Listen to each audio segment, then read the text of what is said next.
So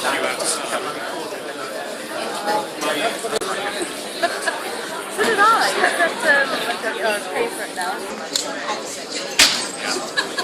Sorry?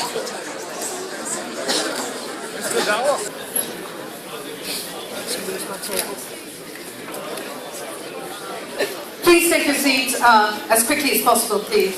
Take a seat. We are running late and I don't want to start too late, please. Good evening to the candidates and good evening to the press as well. Thank you very much to everybody for turning up today. I'm sure this is going to be one of many Bradford West hustings in the coming days, weeks, and obviously today is your opportunity to ask your candidates the questions that you have in relation to the upcoming general elections and what they're going to do for you, for your city, for your community.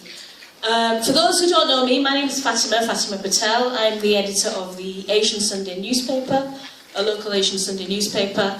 Myself and Ratna Lakshman, director of Just West Yorkshire, have together collaborated to put this event together for you. And we're very grateful to all the candidates for being here today.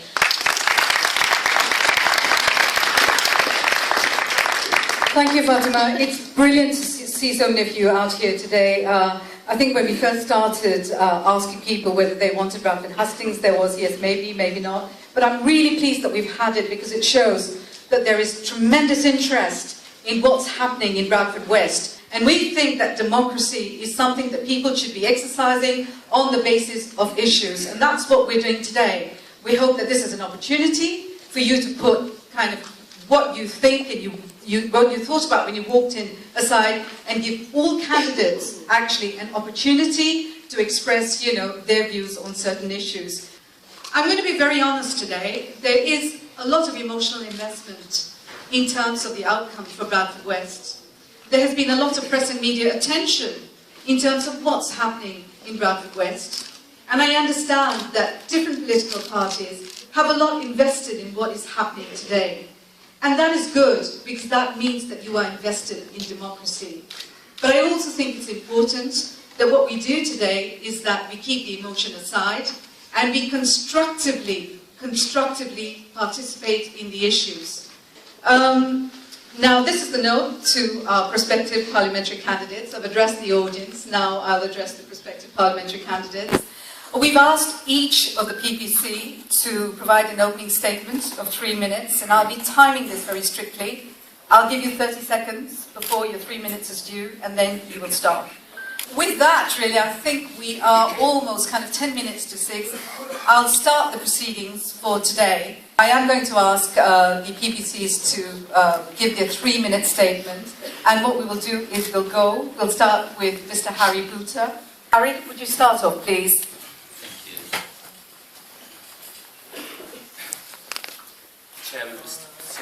Chairman, ladies and gentlemen, hello, assalamu alaikum. I think a lot of you are thinking that, who is this Harry? And when I say to you that I am Bradfordian, and you will say, well, how? So the next 2 or 3 minutes I want to tell you exactly who I am and where I came from. I came to Bradford in 1967 as an 11-year-old with my father, and I settled in Thornbury. I educated myself here in Bradford, went to Fairfax Grammar School, and in 1973 I joined the Royal Navy. So prior to joining the Royal Navy in 1973, I was Mohammed Booter, and the Harry bit came having joined the Navy. They all liked to have a nickname for something. They tried the Mo, the Mong, and everything else that went with it, and then somebody said Harry, and here I am. So that's where Harry Booter comes from. My journeys have taken me around the world, and also I was in the 1982 Falklands War as well, so I'm a veteran of the Falklands War and the Gulf Wars.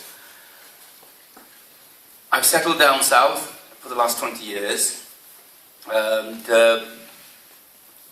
been a member of United Kingdom Independence Party for the last 2 years, which I have really, really connected with. It is a party that I wholeheartedly believe in and believe in the policies. You will hear around me, I've been around Bradford, and the first thing I hear about the UK is, the first word anybody says is racist. And I would like to make it clear to everybody here, if this party was the slightest bit racist, I would not be a member of it. So let's get this straight first. There are racists. You may laugh, but let's hear me out. You will find that there are more racists in the other parties, but they are muffled racist. Right? We have the odd one that puts his head above the parapet and says, I'm racist, and we say, well, thank you very much for letting us know, off you go. Okay? So we, in relation to the other parties, are the least racist of all. Okay? So well, if you don't believe you will... 30 seconds.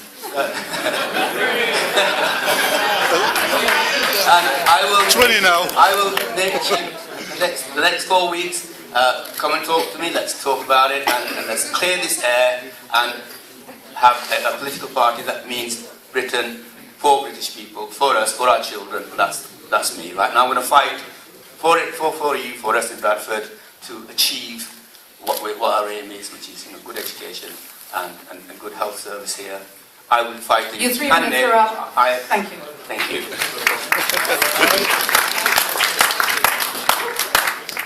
Good evening, everybody.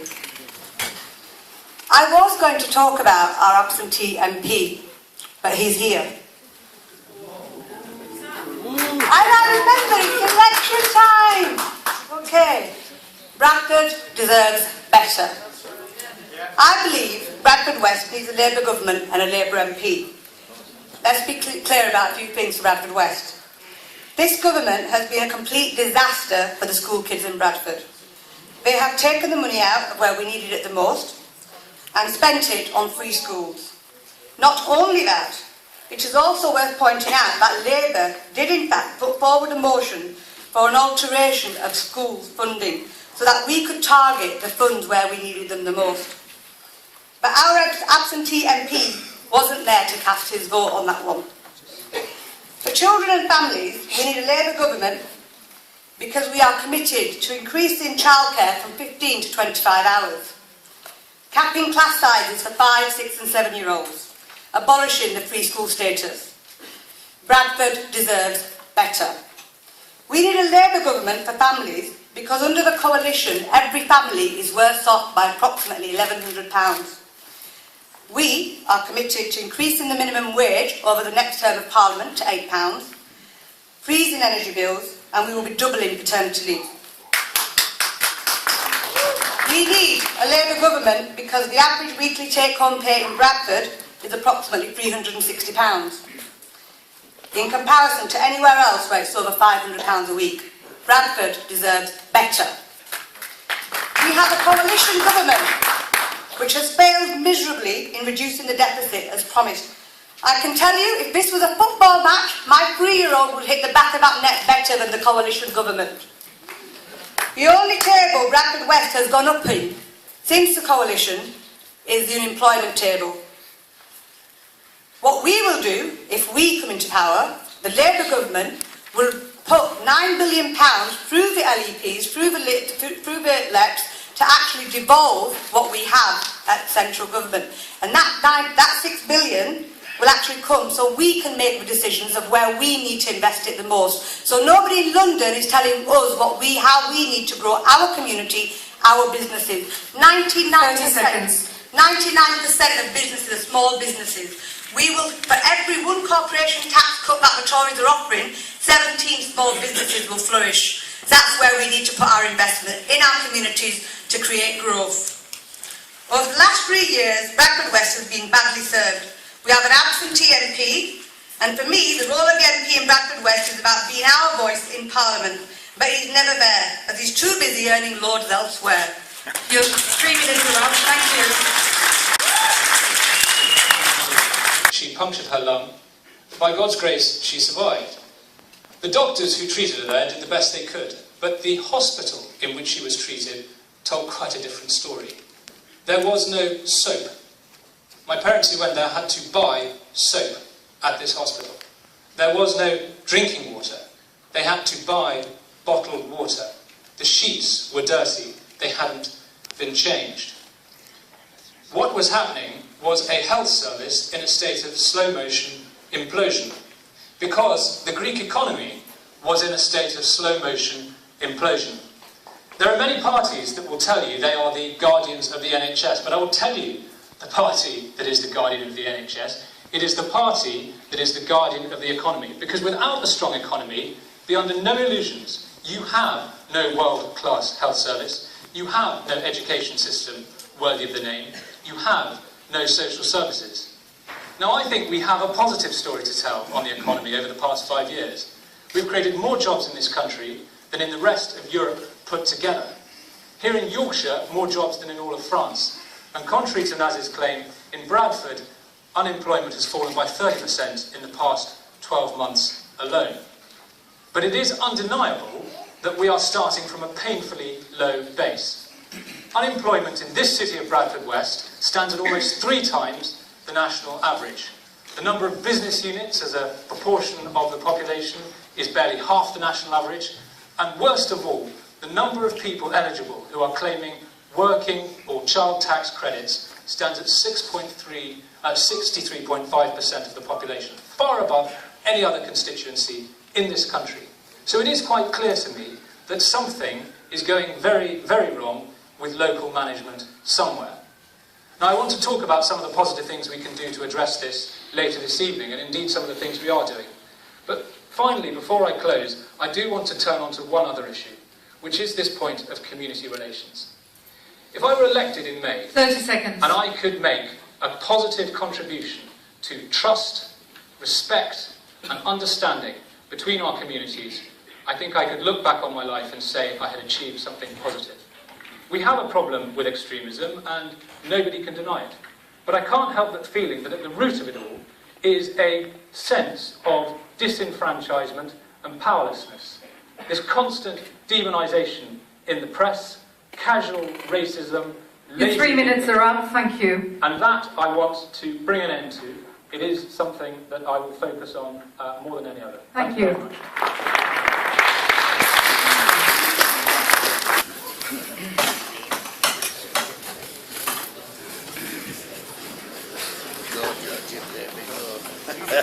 Well, those personal attacks on me,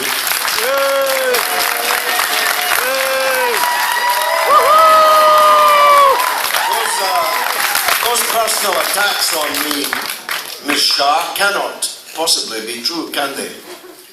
Because on the 22nd of February at 1 p.m, you called us and asked us if you could be the respect candidate in And before you make a bigger fool of yourself, I really advise you not to deny it. 22nd of February was the day after you came bottom of the poll with just 13 votes out of almost 220 in the Bradford West Labour Party selection. You were a big loser then, and the kind of way that you have embarked upon this campaign has already ensured you're going to be a big loser again.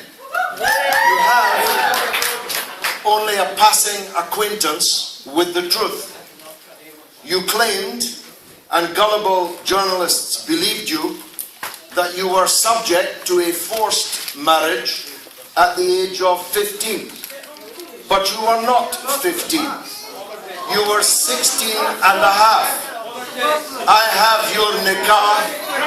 I have your nikah in my pocket. Mr. Galloway, You told that story. Mr. Galloway, can I have your forbearance, please? I am the chair. Please, Chair. I will take this. I was talking about Naz, I will take this. Naz, I will call an end to these proceedings. Mr. Galloway, can we please stick to the issues, because you've made your point, you've made those 2 issues. Can we now move on to issues, please? You allowed you allowed 3 personal attacks on me by my new Labour opponent. Mr. Galloway, I was going to come back to that. Mr. Galloway, I was going to come back to that. Can I please ask emotions to just come down for a while? And I think, Mr. Galloway, will you continue, please? I will continue. No one will ever stop me from speaking.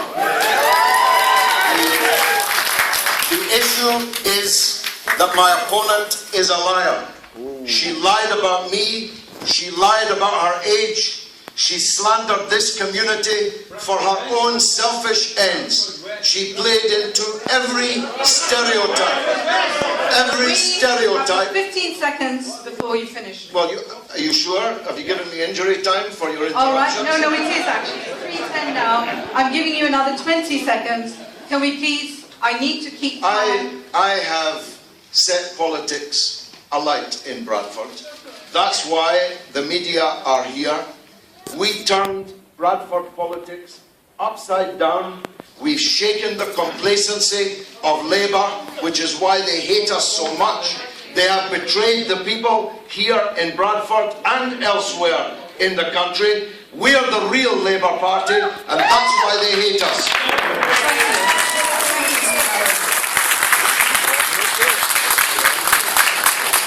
I would like to remind all PPCs, please, that we are here to discuss issues. There will be things that are personal that have come up, as long as they pertain to Bradford West. And that's why we're opposed to the privatisation and commercialisation of schools, colleges and universities. We will scrap university tuition fees and bring back the EMA for 16 to 17-year-olds. We believe that public transport should be run in the interest of passengers. That reduce our carbon emissions and provide fairly priced services, helping people to use their cars less, providing more sustainable transport, like cycling and walking. Many years of underinvestment in housing has resulted in a housing crisis that blights the lives of many. We will invest in new social housing developments with zero carbon standards 30 seconds. and bring empty homes back into use to ensure everyone has access to house and our ability to work, live and play in communities with the homes of families speaking 140 different languages. Thank you. We have world-beating hurries, beautiful countries, Last sentence, please. and a growing, vibrant young population and a hope. The things that you want to ask, the questions you want to ask, rather than what I just want to say. I will beg the Chair's indulgence to be a little personal for a moment to just tell you who I am. I'm a general practitioner who's lived and worked in Bradford West for the last nearly 31 years now. And it's a privilege to be able to stand as a parliamentary candidate in Bradford West. It has been a difficult few years, there's absolutely no doubt about it. We've had a very deep and difficult recession, but at last things are starting to turn around. Employment is rising, unemployment is falling. People are starting to see the benefits, households are starting to become better off, and we want to continue that. We want to continue. We have a strong economy because, as has been pointed out, without a strong economy, you can't do the things you want to do. But it has to be in a fair society. You can't run a strong economy on the basis of the poorest suffering most. And we want to have fairness. We want to continue the work we've done with bringing people, lower-paid people, out of tax. So I'll stop at this point. So we've got more time for questions. Thank you. Thank you very much.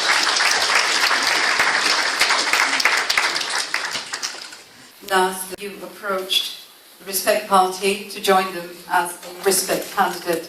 Could you actually clarify if this was the case? I will absolutely clarify.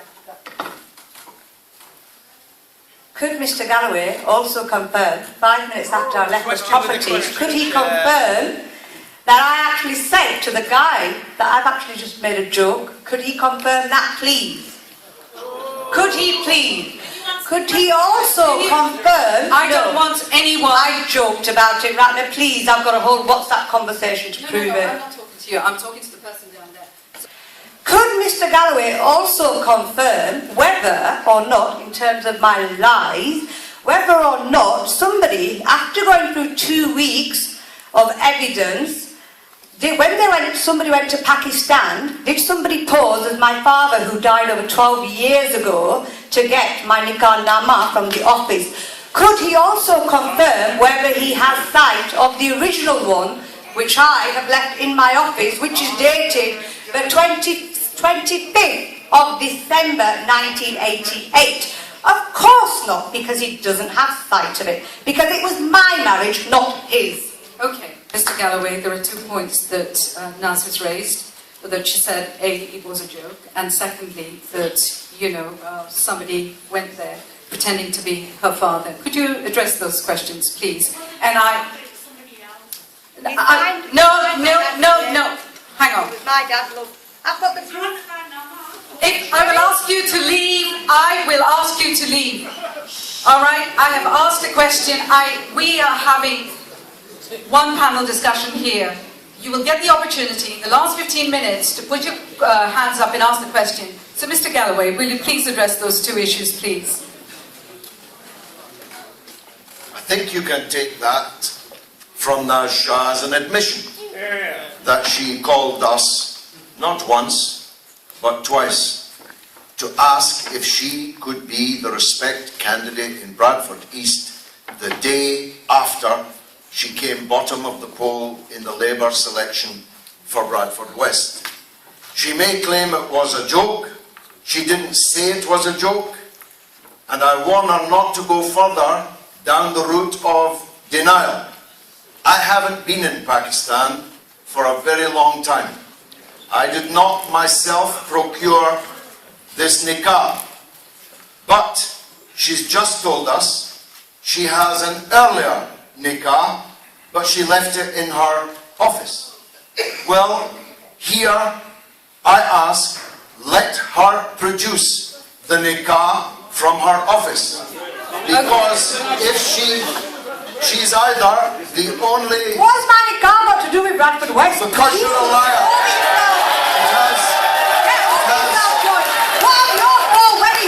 Do you both want to have a free-for-all, or are we going to be adults in this?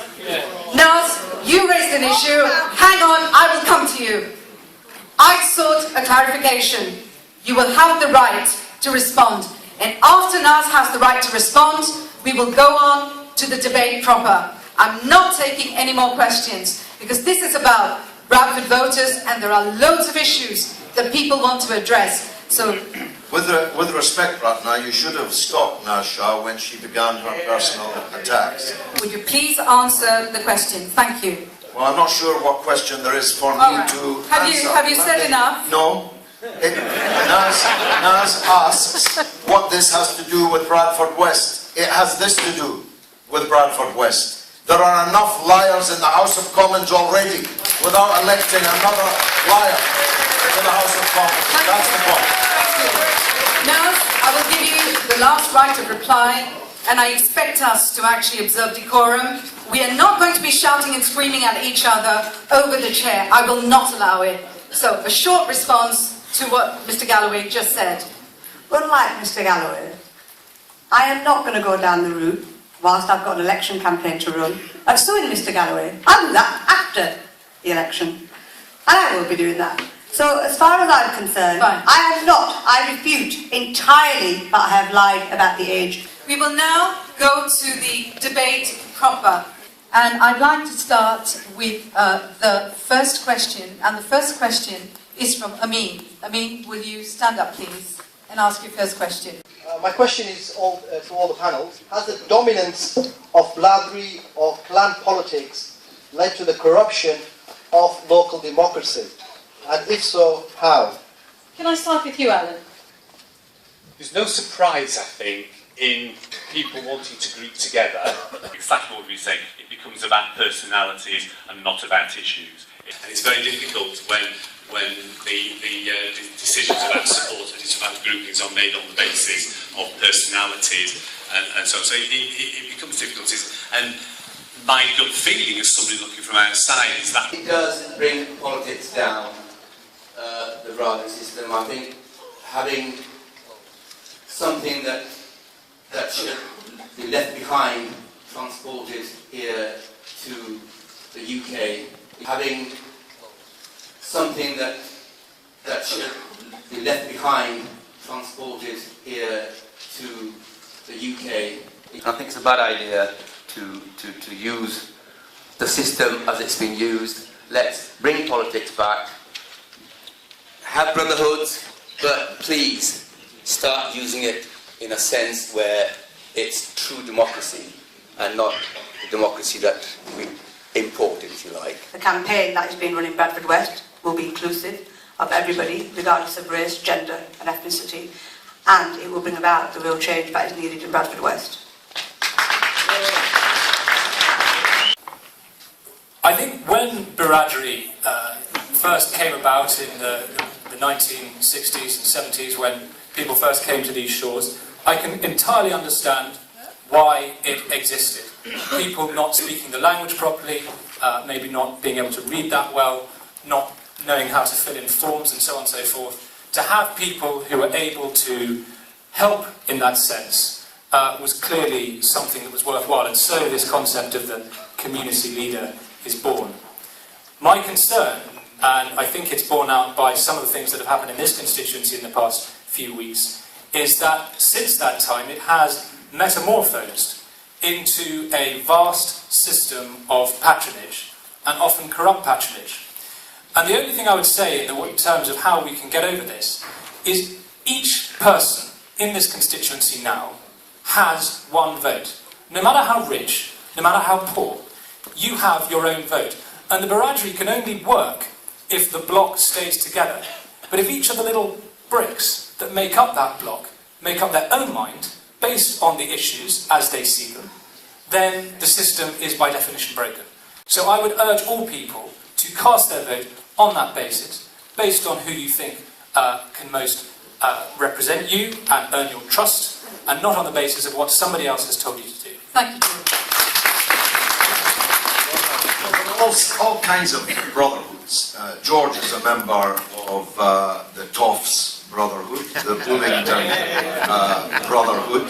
He's a member of the Henry Jackson Society. That's another kind of brotherhood. There are all kinds. Well, I can assure you there's no libel in that. He's open about that. But he's hoping not many people in Bradford West know who the Henry Jackson Society are. But they will, George, they will. There are all kinds of brotherhoods. Freemasons are a brotherhood. The Union of Catholic Mothers is a sisterhood. There's no reason to single out the Pakistanis, the Kashmiris, the Muslims, for special program about having brotherhoods. However, where that would be a mistake is amply demonstrated by what happened here 3 years ago in the by-election. Labour chose a candidate based on Biradari politics, and we gave them a bloody good hiding. And that proves that this problem does not exist to the same extent as some people claim that it does. However, if there's one place in the whole city where Brotherhoodism continues to dominate, it's inside the Bradford Labour Party. And that's the reason that Ed Miliband should come up here after the election, close down the Bradford Labour Party and start it again. Thank you. Young teenagers have gone to Syria from Dewsbury, and today it's been claimed that over 500 women and young girls are joining ISIS. What would you do to prevent more young people going, given that both prevent and the counter-terrorism policies have failed? George. Thank you. Which George? Me? I'll call you Mr. Galloway, I'll call you George, is that okay? If you want me to call you Mr. Grant, I will. Is George alright? I'm very happy with either. I'm very happy with either. Thank you. Just a quick right of reply before we go any further on that. No. On Okay. prevent, please. Right, so, what is causing this issue? I think foreign policy certainly plays its part. And I think anyone who denies that is foolish. But I don't think that that is the whole story. I don't care what anyone else says about me. This is why I'm standing in this constituency. To try and improve trust and respect between our communities. I think that if we can work towards greater trust between our communities and the police, that will certainly help in dealing with this issue. But most of all, there has to be greater trust amongst different communities themselves, be they white, black, brown or any other colour. In spite of the fact that our values on everything from our shared belief in the importance of family, to the importance of education, enterprise, community itself, are fundamentally the same. So that, I think, is where we have to focus our efforts, is in promoting greater respect between different communities and taking on the bigotry and the racism that I think is making so many people so very angry. If you look at statistics of young people who go into, who leave the country, they're not people, they are generally speaking, they're not people who have been conditioned over years and years. These are people who have come into religion, either reverts, converts, whichever way you want to wrap it up, and they have found an anchor because they are disillusioned. So what we need to be addressing is the root cause of that. We need to be supporting our young people to keep them, to get them involved in things, whether that's unemployment, whether that's the economic status that we're in, or a sense of belonging here. British children, British values, which our cultural values are aligned to them. There is, we have shared values and we need to focus in on them. And absolutely, in terms of the Prevent agenda, it is an absolute toxic brand, and we have committed to overhauling the Prevent agenda if we were to come back into power. Sorry, Naz, just at an earlier hustings that you were at, and I will come back to the others, you did say that you actually supported Prevent, and it had been, party to some of the money. So are we detecting a change in position related to Prevent? No. I was very clear in that hustings, and there are people who are here who were at that hustings, that I delivered a project in 2009 where I was a director for a leadership development programme. In 2009, and there are colleagues amongst us who will clarify this and second me on this one, it was the first time Muslim communities were given targeted funding, and lots of organisations, not just the local government, Yorkshire and Humber, where I worked, delivered projects that were CLG funded, communities and local government funded. After 2009, Prevent went down the wrong route. It was absolutely the wrong route, and I do not endorse Prevent. I am very clear about that, but I did deliver a project which was one on leadership development of senior Muslim women. It was not a community grassroots intervention, which is what came in, and then we started trying to get people to start policing communities. That was wrong. Thank you. Mr. Galloway, can I ask you to respond to the question? Well, there we go again. To the issue, please.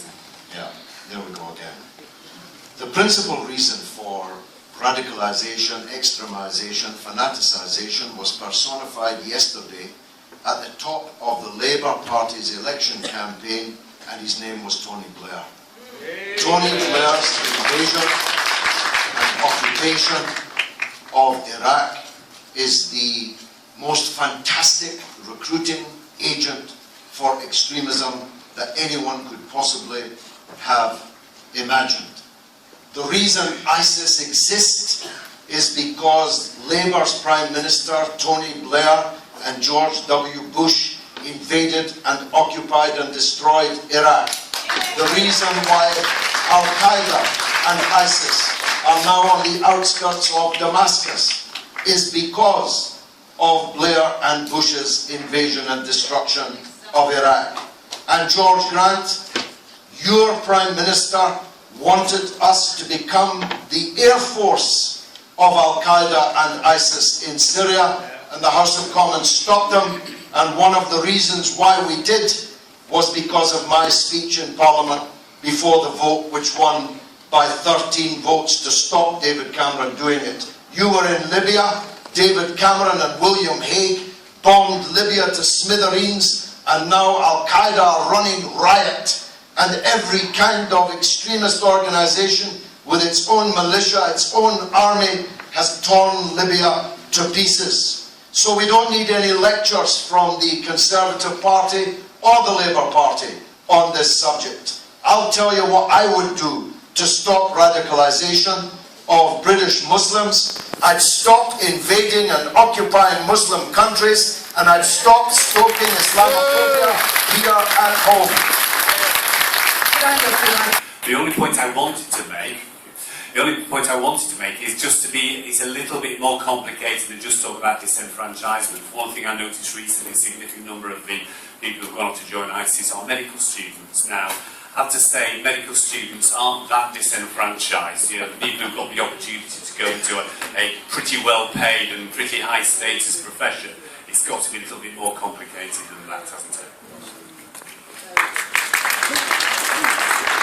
Yeah, I myself agree with George. We should not, Mr. Galloway, we should not be rampaging around the world, invading countries and making the situation worse. The Green Party is a party of peace. It's about negotiation. It's about getting communities to understand each other, whether they're in Bradford West or on the other side of the world. One thing that I'd like to understand is why these young people feel it's necessary to board a plane and take themselves to a war zone.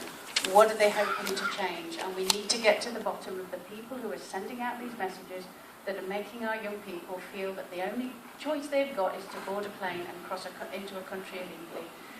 As Alan says, it's a very complicated situation. Medical students don't need to do that kind of thing.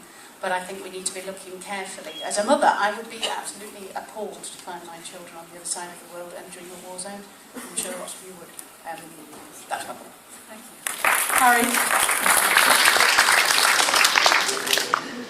Hello. Thank you, Chair. First of all, I'd like to take issue with the word prevent itself and the people that it is targeted at. It's a divisive word, and I've never ever liked what prevent is and what it's trying to do. And I've often spoken with the police commissioners with regarding this word, and it would have been would have been a lot better as a word of choice if it was to have been used. Now, if you adopt the UKIP policy of non-intervention in foreign wars, we would not need divisive things like this to start with. Okay, and it's one of the problems I think we have is education, and the division between the second, third, and fourth generation and the first generation is causing, in my opinion, is the problem that we need to address. And if we can get that education gap closed, we will get rid of this divisiveness against the Muslims. I think we just get out of foreign countries, foreign wars. We don't need them. We don't need to, especially in Muslim countries. It's always in Muslim countries we've intervened. Let's stop it. Let's have non-interventionist policies, and that's what we are advocating as well. Thank you. I'm going to take two very quick responses from the audience. Is there anybody who wants to come back? Bradford West constituent. I was also part of the Bradford West hostings 2012. Prevent has failed, we all know that. Channel 7 project has failed, and so has the Control project. Miniature projects of Prevent, they've all failed. They target Muslims, stigmatise and stereotype us within our community, and it's part of one of the questions that I'd like to put to all the candidates is that why is it difficult to ask difficult questions such as prevent and extremism? It's not Muslims only. It happens in all walks of life. I might come back to that later. This was a very quick response. Is there anybody else who wants to make a comment? Very quickly, please. How important is integrity for a parliamentarian? Sorry, I'm not taking questions. I asked specifically around responses to prevent, so I'm going to move to the next one. Okay, the next question is from Sue Smith-Beckley. Is she here? Yeah, can you ask your question, please? I'd like to ask the panel about the spousal immigration rules, whereby a spouse is required to earn a salary of $18,600 in order to call their partner to the UK. This has a significant impact on the people in Bradford who find it very difficult to earn that kind of wage. And I'd like to ask the panel, how is that fair when it's so much higher than the minimum UK wage? Well, yes, I mean, it goes to the question of coalition. You don't get everything you want when you've only got 50 MPs. The obvious answer is, no, it's not fair, and it is a nonsense that a city like Bradford, where the average wages are lower, it should be harder to bring your spouse in than in London, where the average wages are higher. I mean, how could that possibly be fair? So a crude line like a crude cut-off point like that is a nonsense. It is unfair, remarkably unfair, given that our economy brings much lower wage levels than it would in the southeast, for instance. So, yeah, we're scrapping it. It's gone. Well, George, there's a clear distinction between how your government treats those who are big investors and those who earn below the 18,600 threshold. How would you actually support this policy? I think prima facie, it does indeed seem quite unfair. And I hope you'll respect me for my honesty in saying that this is certainly something that, if elected, I would want to look at. The only thing I will say is, clearly we have a serious issue whilst you have completely unrestricted movement of people inside Europe. What that therefore means is that for those outside Europe, the rules are disproportionately harsh, in my view, because we can't control any of the movement inside the European Union. There is a disproportionate harshness on those outside. Clearly, this is something that has to be looked at and renegotiated. I don't want to start sounding like Harry Potter, but heaven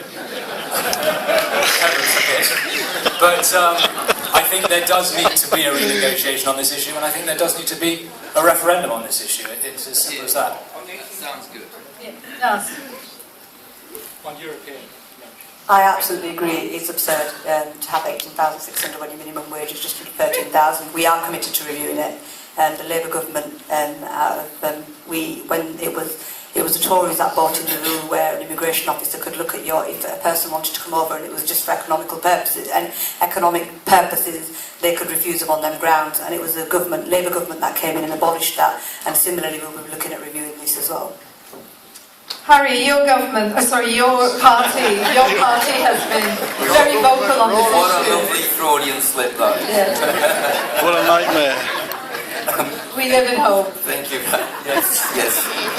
No, we don't. I've got a vote. Thank you.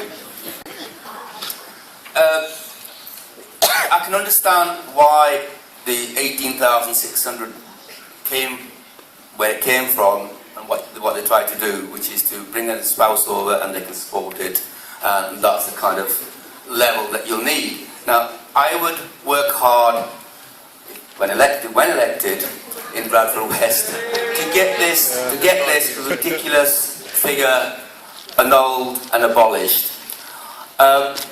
Minimum wage should be the criteria at all levels, and UKIP's policy on no income tax on minimum wage should give 100% of that person that's earning the minimum in their pockets. Now, what I think they're trying to do is to say that look at the savings, look at the minimum wage, and then look at what the person's savings are. That should be the criteria whether they can support their spouse or not. Right? So the minimum wage should be the criteria for bringing your spouse over, and they can look at their savings as an additional thing to say that whether they can support the spouse or not. That would be something I'd be looking at, rather than the 18,500, which is totally ridiculous. Mr. Galloway. Have you asked Nigel Farage? You know, there's something. I hope you'll forgive me. He will agree with me. He will agree with me. Mr. Galloway, answer the question. I very much doubt that he'll agree with you. There's something unnatural, Harry, about a man like you standing for UKIP. It's like watching a bear dancing. It's just not natural. And you see, the Liberals overtly, and George Grant for the Conservatives covertly, seek to fool you by saying that they look at it, review it. It was them that introduced it. It is a racist policy. It doesn't apply to an Italian or a Polish person who can bring a wife or a husband to come and live here, but someone from the subcontinent cannot choose a bride or groom of their own choosing unless they can demonstrate on paper £18,600 earnings. Now that is not just racial discrimination, it's class discrimination. Discriminating against poor people and discriminating against Asian people. It is an abomination and it's a disgrace that Labour is committed only to reviewing this. Why don't they commit themselves to scrapping it? I certainly would. Sue, I wanted to ask you, are you happy with what you heard? I think It's nice to see that all the candidates are broadly in agreement that they will either review or scrap it. Although I would say to Mr Booter, who mentioned taking into account savings and the minimum wage, it's very hard to save when you're on the minimum wage. No. Thank you. I think you're trying to miss the point that... Quick retorts. Trying to miss the point that what the policies, when it was made, this is what they were trying to design, but they've got it wrong. They've got it wrong like everything else, they get it wrong. Right, so Nigel Farage has got that wrong. Thank you. Nigel Farage hasn't made it. Thank you. Nigel Farage has not made 18,600. Yes. It is on my right-hand side. Right. We're only about a month away from the elections, and we know everything about your personal life, but I'd really love to hear about your priorities. And not only about your priorities, because it's not just Bradford West, it's the whole of Bradford, because it's all in the same boat really. But in Bradford West, I want to hear about your priorities now. I haven't heard about that in the media. And not just about your priorities, but how you tend to tackle those. Now, before you answer that question, can I say that if you can stick to 3 priorities, please, or we might have an endless list. Thank you, Susie. My 3 priorities, first one has to be education. And the reason education is because we're second from the bottom and we have a long way to get our education standards up.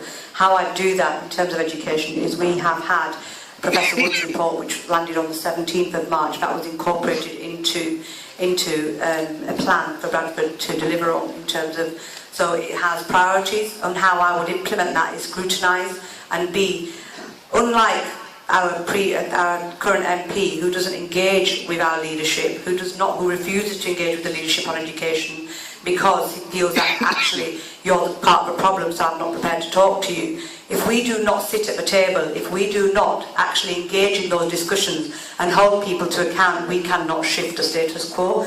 We are in Bradford Council has agreed to implement all those recommendations, and Professor Wood's recommendations came, he was the advisor, the academic advisor to the London Challenge, so we will be doing that. So there's a culture of accountability that has to be created.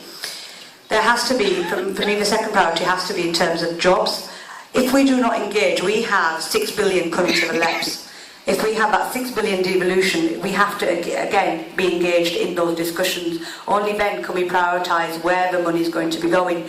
And we have to target small, medium businesses, because that's where the real growth is, that's where sustainability will come from. If we miss that, we miss a whole generation again. Third, so we've got education, we've got unemployment, apprenticeships, having people, skill set is absolutely important. We have lots of people in Bradford who are graduates who don't have jobs, so we've got, the university fees are going to come down, you've got 3,000 each, so we've got less debt, and that less debt is not just about students walking away with it, but actually when at the end of it, we have 261 billion in debt that the government will end up paying back, so why do that? Why not just knock the tuition fees down in the first instance? So being able to give young people the opportunity to increase their skill set, those are my 3. But I've got loads more, but anyway. Naz, can I just ask you, I mean, you talked about education being important, but clearly, you know, as far as the local council is concerned, Labour is actually now in power. It's the Labour leadership, you know, that has responsibility for the portfolio. And how is it that, you know, we've had generation after generation of poor performance, so it doesn't square up in terms of what you're saying. Let me square that up for you. The Labour leadership, education came back under Labour leadership in 2011, not before that. For 10 years it was handed out when it was under a Tory council to Serco. So that 10 years of failure, that 10 years of privatisation through the back door, let's be clear, is where we are at with education. We do have pockets of good practice. We need to learn from that pocket of good practice and improve. We are on target for 2017, and I've openly said this publicly on the radio and to people. It's not good enough for me because my kids are in this education system. Yeah, thank you. So, I'd like to turn to you. I mean, one of the things that's happened in Bradford is that we've seen a mushrooming of free schools, we've seen academies come up, and what that's done is taken away vital funding from state sector. In a place like Bradford West, you know, when you've got schools that are under the state sector, they're getting important monies being taken away from them. How would you justify a policy as somebody who's standing for a constituency like Bradford West? Well, I think that the free school agenda in this city has actually yielded some genuinely positive dividends. There is now just one school, secondary school, in Bradford West that has been rated outstanding across all areas. It was founded in 2012. It is Dixon's Trinity Academy. So it is clearly not the case that this is something that is proving detrimental to education. That being said, I find it really extraordinary that we talk about this in a sort of zero-sum way. It is quite possible to have investment in state education and also to allow parents and governors who want to do so, other groups, to establish a school if they so choose. That is what is happening, and I see no contradiction in that. As I say, there is another free school that I visited recently called One in a Million. It too is having some extraordinary results. So it does seem to be working in this constituency. There's a zero-sum education pot.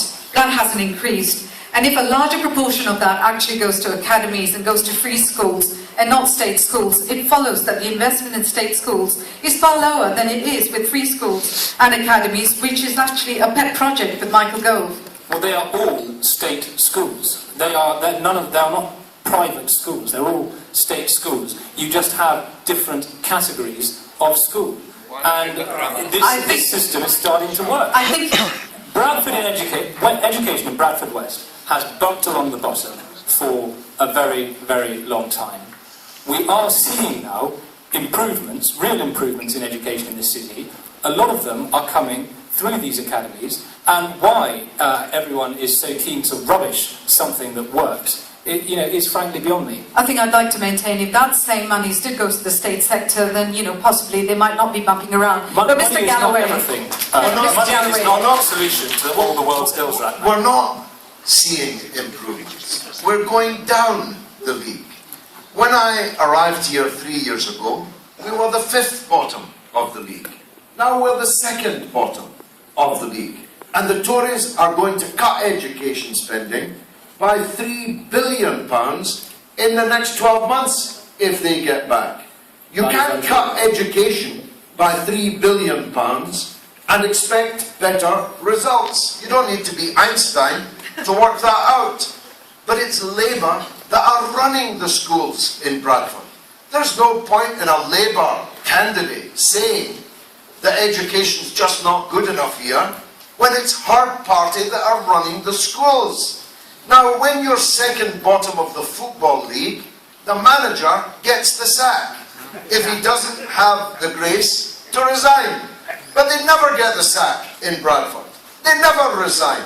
The schools get worse and worse, and the same people keep on running them. And as for the 10 years of Serco, it was the Labour government that introduced Serco running schools. The government of Tony Blair and Gordon Brown.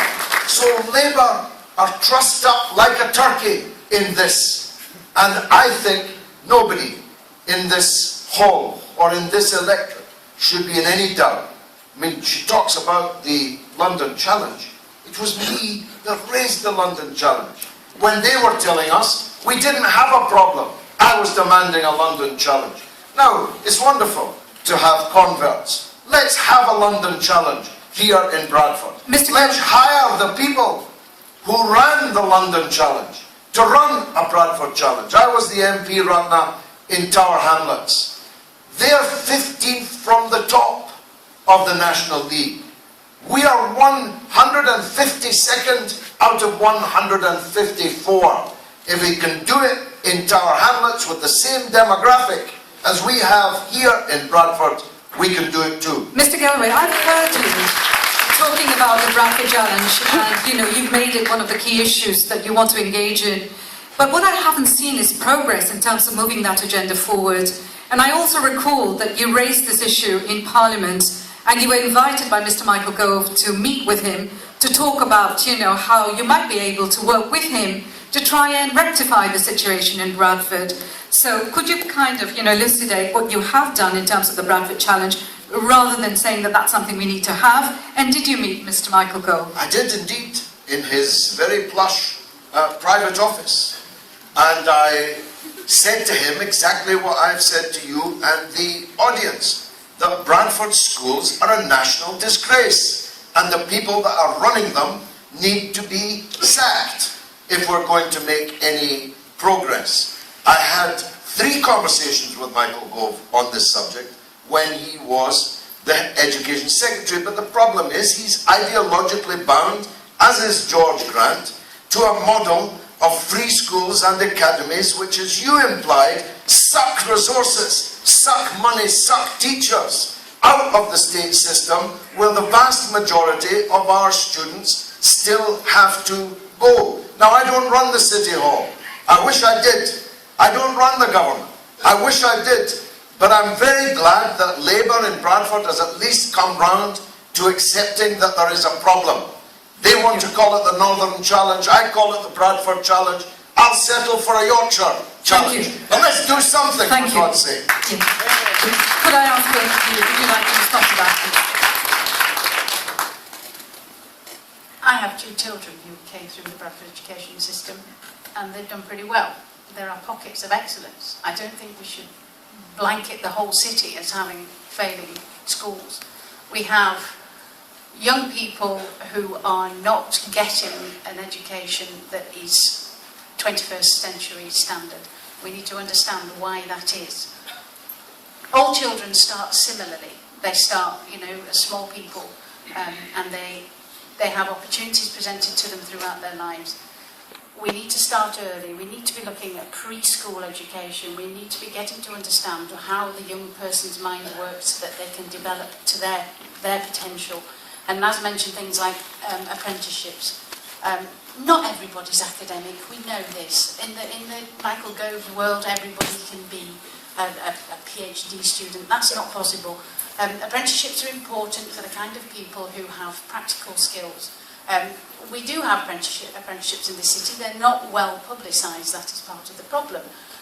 We do have opportunities for young people that somehow the schools don't give adequate career and lifetime advice. It was a new Labour government that forced Bradford Council to outsource education to Serco in response to the failures of the Labour administration that had been running education in the years leading up to that. However, we are actually talking about a parliamentary election, talking about national government, and as has been quite pointed out, the main responsibility for delivering education is down to the council. George, money isn't everything, but it's bloody important. It's well known, obviously, all the research shows that what really makes a difference, what really brings this quality of education up is the quality of the leadership in the schools, and what we have to do most of all is to attract good leaders, good teachers, good head teachers into our schools. But money is important. 5 years ago, I was asked what was my most important priority for the election, the Lib Dem policy 5 years ago, and I said it was a pupil premium.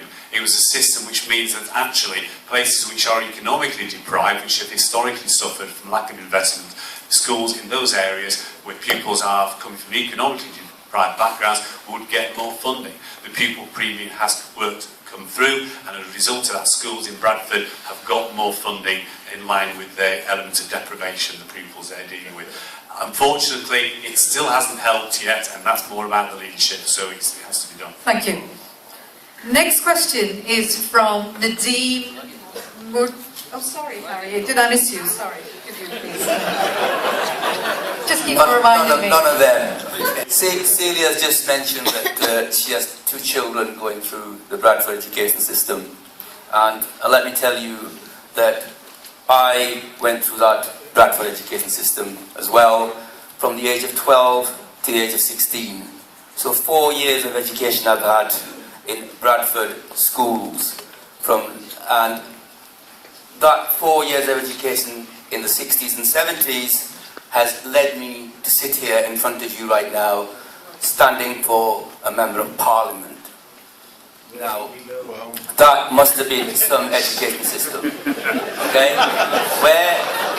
So why do you not look at, you can laugh, like, the laughter says something that there's no understanding going on, but I do respect whatever you find funny. Like George said, things are on the decline. Just going back to your comment, Celia, about your 2 children doing well. In a certain school, if the attainment and achievement levels are, let's say, 30% of children attaining grade A to C. I'm not interested in that. I'm interested in the 70% of the children that are failing, and that's what's happening in our schools. Why is something not being done about it? Something needs to be done about it, and soon, and practical things need to be put into place. Hi George, your record as a parliamentarian in the House of Parliament is actually quite poor. I did some research and you only attended 4 debates last year. Well, David Ward, who actually lobbies on similar issues to you do, attended 42. You're also quite busy in terms of developing international relations, including potentially, and some might even say, developing a media career. Can I just ask you, looking back in hindsight and actually reviewing your term in office, do you think Bradford constituents deserve better? Well, Bradford constituents chose me and they'll vote again on the 7th of May. Unfortunately, your research didn't quite go far enough. It's simply untrue that I attended 4 debates. I spoke 12 times in Parliament in the last week before we broke up. That's 12, 1, 2, 12 times in the final week on the London Transport Bill, on the issue of privatisation. My speeches in Parliament are watched all over the world. So your research wasn't, may I suggest YouTube? Because if you go to YouTube, you'll see speeches by me in Parliament that have been watched hundreds of thousands, in some cases millions of times. I'm not sure that that my Labour opponent will ever be able to say that. I am one of the senior parliamentarians in this country. That's why the people are here. That's why all these people are here. That's why I believe I'll be re-elected on the 7th of May. Because people want a parliamentarian to represent them, not a community activist or a councillor, or in this case someone who's never been a councillor or even tried to be a councillor. I think people want a person with international relations. They're watching this contest from Manhattan to Gaza, from Mirpur to Baghdad. They're watching the result of this election all over the world, and you know it. And you also know who'll be dancing in the streets were I to lose, and who will not be. So I stand before you as someone who is recognized as a parliamentarian of note, as an orator and parliamentary debater of note, and I'm putting myself at your disposal. Of course, if you want me to go, of course I'll go, and you'll be left with her for the next 25 years. I don't think so.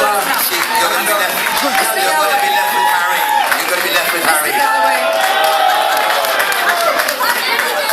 Mr. Galloway, if you effectively have a busy press and media life, given the issues that Bradford West has, isn't it right that you ought to be spending more time here in the constituency advocating for the needs of your constituents rather than, you know, kind of jetting about the world? I think that's I don't jet about the world. That's just not true. I don't jet about the world. I'm on television from London talking about politics, about issues that affect every person in this room. That's where my media career is. Secondly, if I may, I'm in Parliament every single day. What you're referring to is voting. I can't vote in most votes because the choice is between David Cameron's motion and Ed Miliband's amendment, and I seldom agree with either David Cameron's motion or Ed Miliband's amendment. That's the reason why you're able to make these false accusations this evening. Now, of course, Harry's in essential oils. I don't know what George is in.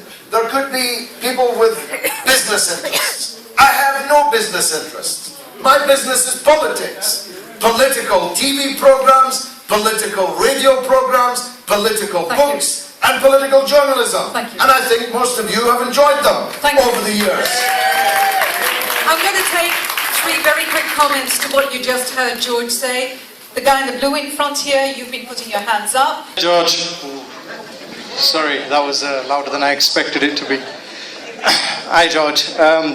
If you remember me, I actually did your campaign tune the last time you were standing in Bradford. Thank you. The person behind, please, and I'll come to the other two.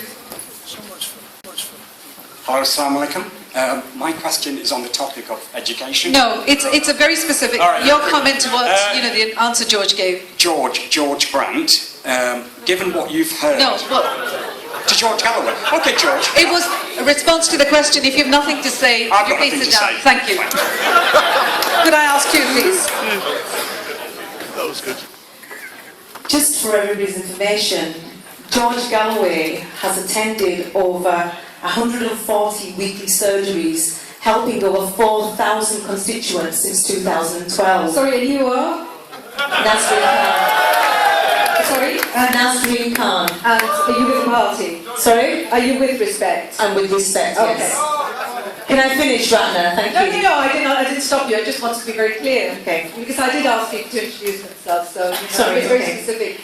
George's next final years will be securing future for the young city of Britain. Education, training and jobs. Proper jobs. Thank you. There's one person there. Could you stand up, please? Voted for George Galloway in the last election. I campaigned for George Galloway in the last election. I'm not a member of Respect. But I think he's being criticised by a number of people because he takes on board international issues. There was, in Victorian times, there was the expression, a little Englander. George Galloway is not a little Englander. He's concerned about what's happening in Palestine. He's concerned about what's happening in Iraq. He's concerned about what's happening in Syria and Libya. You cannot isolate those things from what we need in Bradford West. As far as I observe, the lady mentioned all the different surgeries you have. You're a good MP, and I'm going to vote for you again. And that's the last response. Mr. Galloway, the point, I'm going to keep it down to a comment because we've been asked to keep it down to comments. People voted for you and I voted for you because you gave us a voice that we thought we didn't have. And you talk about issues that do affect us, and we do care about Palestine, Iraq, all those issues across the world. The issue is, and I think most people on both sides of the aisle will agree with me here, it feels as though, and it seems as though you don't talk about Bradford West enough. And you are a Bradford West MP. And I think that's what the disappointment is. I'm a big fan of yours. I have been your US Senate hearings especially. But that seems to be the biggest disappointment people seem to have. Well, thanks. Thanks for being a big fan of mine. You'll find it. You won't be surprised if I find it a little hard to believe. And there's a clack who clack that kind of talk. I am in Bradford every single weekend. I have a surgery every Saturday morning, which starts at 11 in the morning and goes on as long as it takes. I have tabled 250 motions in front of Parliament. The great majority of them, that's in 3 years by the way, that's more than any other MP in the whole country by the way, that's more than all the motions tabled by the other Bradford MPs put together by the way. I have a record, local, national and international. And of course I make the point again, clearly you're not going to support me. I promise you many thousands are going to. I'm going to win this election and win it big. The next question that we have is from Mr. Amjad Parvez, who's a businessman. Can we please... Good evening. I would like him to be able to ask the question, please, because it is an important question for Bradford. Amjad, will you please stand up? How will our candidates create an ecosystem of education, health and enterprise, working through local, regional, national and international institutions to ensure that every citizen is empowered and hence less dependent on the so-called effective leaders. Thank you. We have spoken a lot about education, so if you could just leave education for now. We will create regional banks which will then devolve the money, and we will encourage lending to small businesses. I spoke to the Italian cafe that's opposite the road today at my office, and he said to me he couldn't even raise £10,000 even though he'd been in business for absolute years. Now that's an absolute disgrace. If we want real growth, we have to invest in 99% of the business community, which is the small businesses in our communities. What I would do is actively lobby and scrutinise. It's not good enough just to have the policies. We have to hold people to account. People who know me, I have taken on the regional government on issues. I am very, very issue-led. If we do not hold people to account, if we do not engage at the table, we will not get a slice of that cake. If we create a creative toolkit for young people to get engaged and skill them up, we can then have young people that prosper. When young people prosper with skill sets, families prosper. When families prosper, communities prosper. Only then we have economic development which is actually sustainable on a long-term basis. So we have to engage with regional structures. We have to shout louder. I agree with Celia totally. Bradford has been the little brother to the big brother of Leeds, not just Manchester and other cities, and it's about time we fly the flag higher, not just in Parliament, but within regional structures too. Before I hand it over to Harry, I think Mohammed Iqbal has got a question that's aligned to what Amjad asked. Could you ask your question, and then I'll invite Harry Bhuta to respond. I'm speechless at the moment, so don't ask. I thought I was having a nightmare yesterday when I saw Tony Blair address the European question. But it is a question to do with Europe, and it's relevant to Harry, but I'd be interested in other participants' view. More than 350,000 jobs in Yorkshire depend upon trade links with the European Union. Just 1% of Britain's business leaders support withdrawal from the European Union. Voting for UKIP will be economic suicide for Bradford businesses. Do you support withdrawal from the EU? Easy question for you. Easy. Thank you. I said I was speechless, but now he's giving my voice back, talking about the EU. And the answer is, of course, yes. The recent studies have highlighted that we will prosper out of the EU. Naz has been saying about funding not being made available to people. If we're out of the EU, we're paying £66 million every single day into the EU.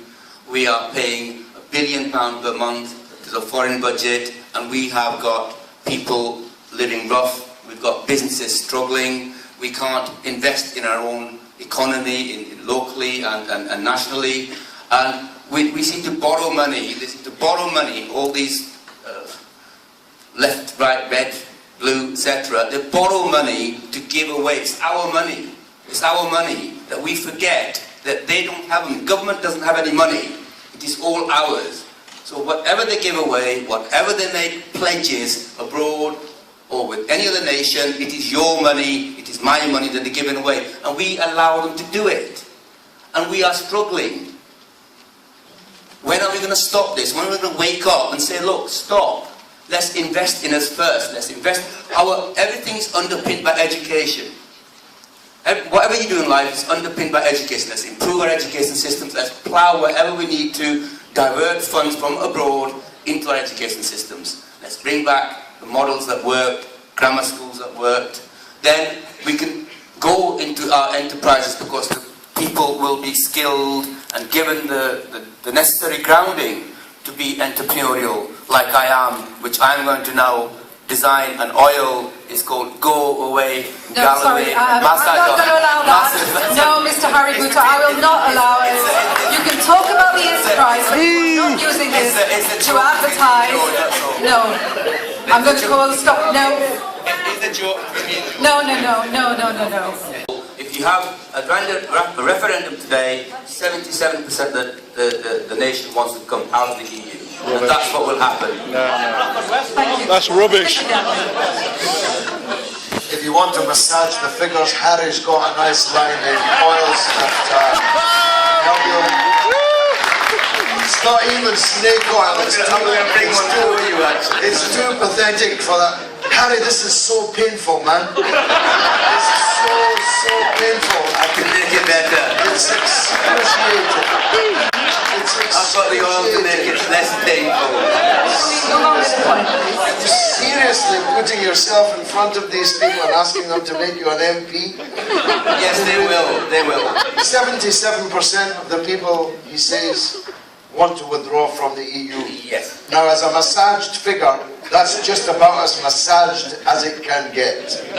99% of the people in this room think that it would be absolutely insane to leave the European Union, and how anybody can come for election in West Yorkshire, where hundreds of thousands of jobs depend on our trade with the European Union, is simply being the trade, ridiculous. as you know, the trade will still remain, as well as you know that very well. We will still be trading with our Mr. Booter, the point is that, we did take a straw poll. I know this might not be representative of Bradford West, but the consensus here is that at least this audience would prefer for us to stay in the EU. Yeah. I'd now like to go to Mitch, who has a question.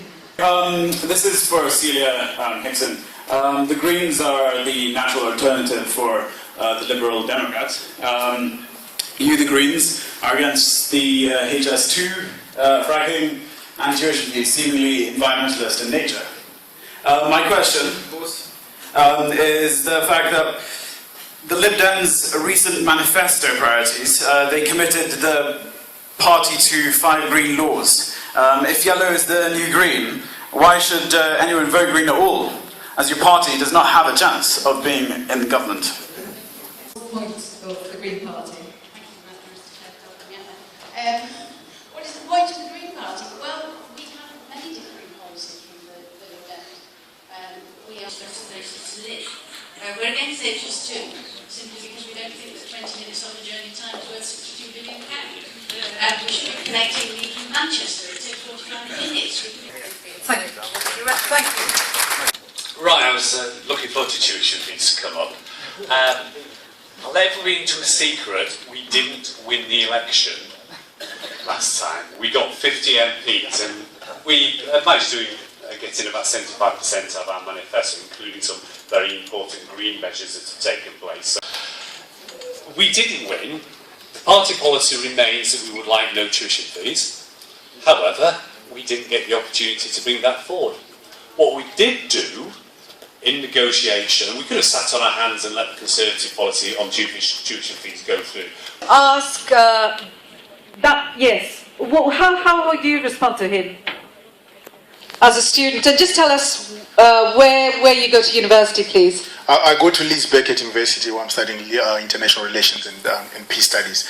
I think clearly what the Lib Dems did, and it shows what they're doing now in this election, that they've been very quiet on these 2 issues, particularly the issue of the fees, and of course the issue of detention of immigrants. Those are the 2 issues that they ran on the last elections, and they stirred up a lot of excitement. But they've been very quiet on those issues this time around. And to me, that demonstrates the hypocrisy, of the party. That clearly they're just more interested in getting votes, and so therefore they will do what it takes to win the elections. And Harry Booter, a quick response from you, and then I'd like to go to 2 other questions. I just wanted to tell you what the UKIP policy on tuition fees is, that we will abolish all tuition fees on science, technology, engineering, mathematics and medicine degrees, okay? So we are creating a 2-tier tertiary education system. That would be UKIP's policy. We're starting at that point where the STEM subjects will be, there'll be no tuition fees for those. Okay, I'm going to take 2 questions next, one from Anne-Marie and Kath. Disabled people are increasingly being required to contribute to the cost of disability services and care that were once free. They cannot afford this and are being denied the opportunity to participate fully in the community. What do you, and or your party intend to do about this? Can I also ask Kath to ask her question? Where is Kath? I'd just like to ask, what will your party do to improve services for people with mental health problems? For example, Mind estimated 100 people a day with mental health problems are having their benefits sanctioned, and many people in crisis are unable to access inpatient care in the district where are aware of examples of people being sent to hospitals in London. Thank you for those two questions. Right. I think, for me, this is one of the most important issues that we face. I came into politics because I believe in, as I've said, trying to improve things for people. I don't just say that. For the better, and that includes the most vulnerable, of whom disabled people are clearly a large part of that. The spare room subsidy, bedroom tax, whatever you want to call it. I mentioned to you earlier this point about MPs not just being followers of government policy. It is my view that anyone on disabilities should not be affected by that policy. And I very much support the amendment that was passing through the House of Commons before it was dissolved for the election to make that into law. I think one of the other things that strikes me is reforming the welfare system so that it is less complex has to be a good thing, because the number of complex, when you look at it, the number of different payments and different schemes make it almost impossible to properly, for either an assessor or for the person who is on those benefits, to be able to make a proper judgment about what is and isn't required. So I think simplifying the system and continuing to invest in those services, these are things that I fully support. A quick response to the issues around mental health. Yeah. Oh, right, sorry. So I have signed the concordat of the mental health charity Mind. I think one of the things that they are doing is trying to integrate services and better integrate care. And this is definitely something that is a large part of the health reforms generally with NHS England, is to try and improve integration of services so people aren't falling through the cracks. I mean, I know this is something... I'm afraid I really disagree with the Tories on this one, because the bedroom tax was bought in under the Tories and it's affected disabled people the most disproportionately. So the first thing we would do is remove bedroom tax. As a former disability rights advocate, what I will say, in addition to the abolition of the bedroom tax, what we are committed to is developing the work that's already undergoing, improving the access to services, and putting funding where it needs to be put. So actually going out there in the communities, rather than, if you look at the Concordat model, what it does is it brings care into the community, and it takes away from getting people into Linfield Mount, for example, and it brings care closer to home in a more emergency way, in a more holistic way, to respond to people in crisis. I think that's the way forward, and I actively support them. We know that, they know it, but they won't tell you until after the election. They are witch hunting disabled people, witch hunting unemployed people, witch hunting minorities, witch hunting anyone that can divert attention from the real culprits and the real problems in our country. ATOS needs to be scrapped. The bedroom tax has to be scrapped. It took Labour 4 years to come, 4.5 years actually, to come to a decision that they were in favour of scrapping the bedroom tax. We were against it from the beginning. But my last point, because I know you're anxious, Ratna, is this. I hurt my ankle playing football in the back courts of Manningham 2 weeks ago, and I limped a little as I came in to the meeting. No one here would stigmatise me because of that injury. Yet too many people stigmatise those suffering from mental health problems. George, I just wanted to ask you one last question. We know that there are going to be 12 billion in welfare cuts, and the Tories have said that they're going to be 12 billion. Don't you think we deserve to know where those cuts are going to fall before the elections and not after? I think that parties need to be as clear as possible where the cuts will come from. I can't say, I am not the government. One thing I want to say, however, which has become increasingly clear as the evening has progressed, is how easy it is to wish for things. I can say now, on this platform, with no elected power, I want to see an end to world poverty, and it means nothing.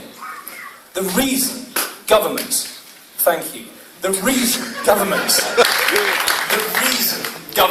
make difficult decisions, not all of which I agree with, is because we have a situation in this country where we are blowing £1 billion a week on the debt interest.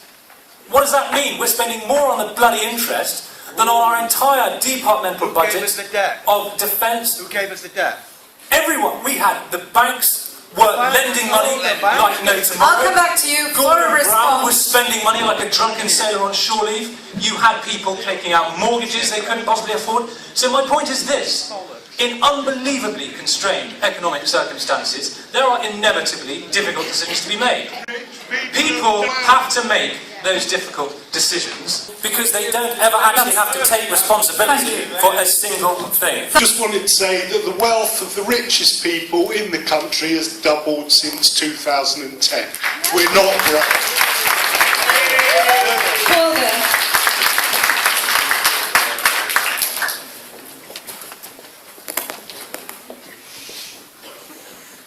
I've just got one thing to say, really.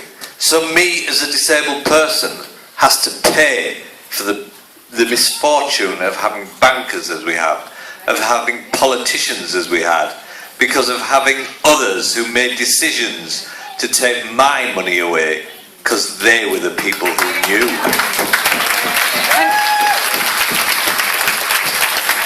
The gentleman with the hat, and that being the last comment. It seems to me, George, that you've got a complete misunderstanding of how all this works.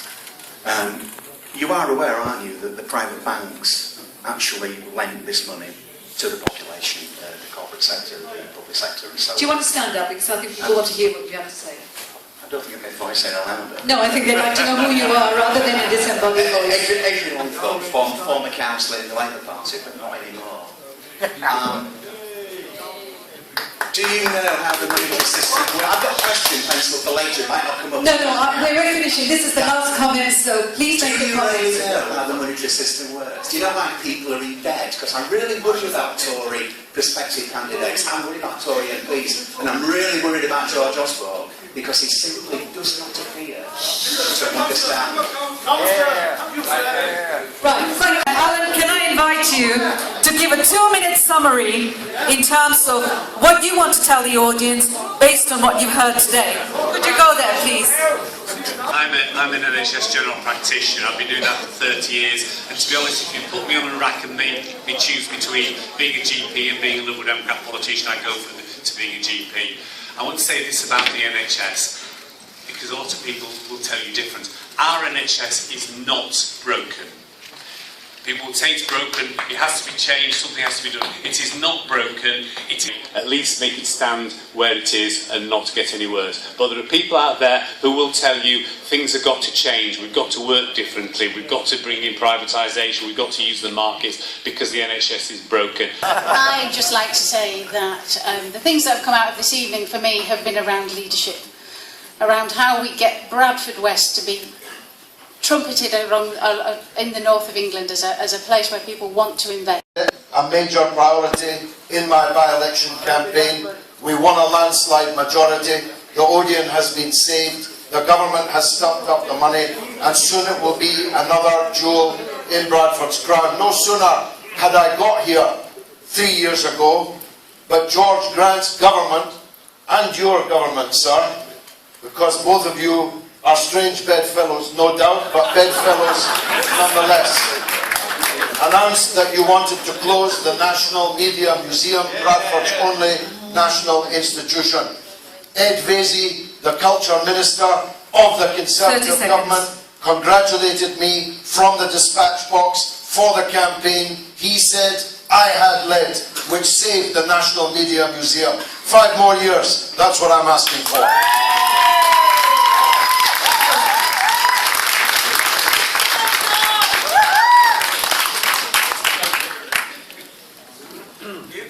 Thank you very much indeed. This has been an extraordinary evening.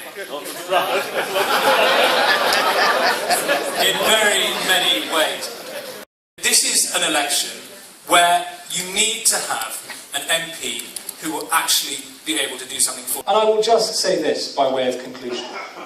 Empowerment is what it's all about. And that starts with employment and jobs and the economy.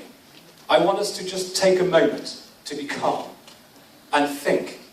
Look around Europe, look around the world, and look here at what we have achieved in the last 5 years. I think, under the circumstances of extraordinary financial difficulties, your 2 minutes are up. It is a record to be proud of. And I just urge you to think again. Thank you.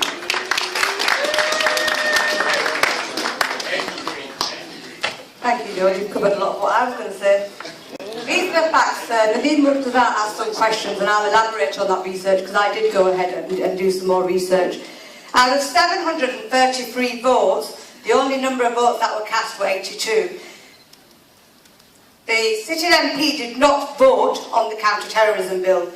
When there was a 1% increase of benefits being discussed in Parliament, our sitting MP was happy to be in Sudan, paid for by dictators talking about human rights abuses, but is not prepared to sit with the council in Bradford and talk about education. Sudan does not bring educational achievements in Bradford, not in Bradford West it doesn't. It does not bring jobs into Bradford. It does not bring jobs. Can you please give her the weight? This is not personal attack. This is a policy. We were talking about human rights, but not talk about education in Bradford. Can we stick to the issues, please? I have set out very clearly. This is not personal. Personal attack is about talking about personal things.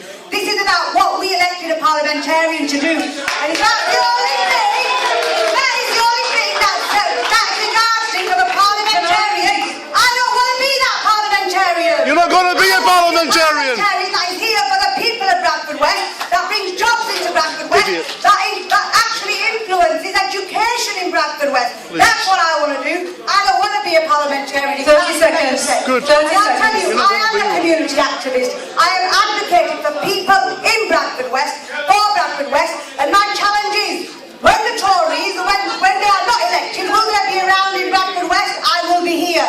I'm from the people, for the people. I live here, I will deliver here. I will deliver for the people of Bradford West. Where it is, Bradford West.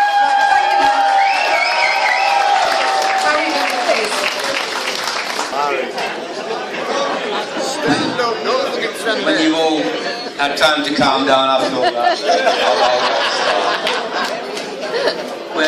we're so used to politics of division and deceit and deception, as you've seen here, fighting with each other. The unity that's needed for our people is not there. I certainly have. You don't know me. You don't know. I served in the forces. I fought for this country. I'm here. Harry, okay? hang on. Can I ask you to please respect those who are speaking? I don't want you to be speaking from the side because people are actually addressing the voters. All right? Thank you, Chair. I will be asking you to leave. All right? I've had enough of that. Can you continue, please, Harry? George, should I say, sorry, Mr. Galloway, because that's how Chair likes to refer, so I can differentiate between the Georges. George, earlier on, made a statement saying that the press is here because when he won 3 years ago, he turned Bradford upside down. I am here to turn it the right way around again. Put it the right way up. Oh yeah. Oh yeah. You should be a comedian, mate. 30 seconds. What Bradford needs is someone who's lived a life amongst everyone in the UK without sounding, what Bradford needs is a unifying force, not somebody who's divided communities. I have lived amongst everything. My children are mixed race, and so I am a very qualified to unite us. Vote for me, vote for Harry, and let's have a new MP under the purple banner. Thank you very much. It just leaves me now to say, I know it's been a fraught debate, but this is democracy at its very best. And I think that, for those of you who have cooperated, thank you very much. For those of you who haven't, you've made it exciting, certainly. What I would like to say is that on behalf of Asian Sunday and Just West Yorkshire, I'd like to thank you for coming, and I do urge all of you to vote on the 7th of May, because democracy is a precious thing. Please use your vote wisely, and Godspeed.